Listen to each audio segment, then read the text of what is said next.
దయచేసి గ్యాస్ కొరత ఎక్కడా లేదు. దయచేసి గ్యాస్ కొరత లేదు. మీరు కంగారు పడకండి, అన్నెసరీగా స్టాక్ చేసుకోకండి, అన్నెసరీ చేసుకోకండి. గ్యాస్ కంటిన్యూస్ గా వస్తూ ఉంది. ఈ రోజు బుక్ చేస్తే రేపు కాదు ఎల్లుండ మీకు నార్మల్ గా ఎలాగైతే వస్తుందో అలాగే వస్తుంది. దయచేసి ప్రజలందరూ గమనించాల్సిందిగా కోరుతున్నాం. ఒకవేళ ఎవరైనా అక్కడ డెలివరీ బాయ్ కనుక ఏదన్నా ఇది చేస్తే మీరు మాత్రం ఎట్టి పరిస్థితుల్లో మీరు మాకు ఇంటిమేట్ చేయాల్సిందిగా కోరుకుంటున్నాం. చాలా క్లారిటీగా చెప్తున్నాం. లేదా గ్యాస్ డీలర్ని అప్రోచ్ అవ్వండి, గ్యాస్ డీలర్కి కంప్లైంట్ ఇవ్వండి. గ్యాస్ డీలర్లు మేము మాట్లాడాము, గ్యాస్ డీలర్లు 100% దాని మీద చర్య తీసుకుంటారు.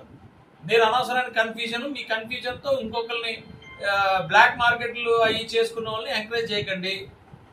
గవర్నమెంట్ చంద్రబాబు నాయుడు గారి నాయకత్వంలో, మోడీ గారి నాయకత్వంలో, పవన్ కళ్యాణ్ గారి నాయకత్వంలో, కూటమి నాయకత్వం చాలా సీరియస్ గా తీసుకొని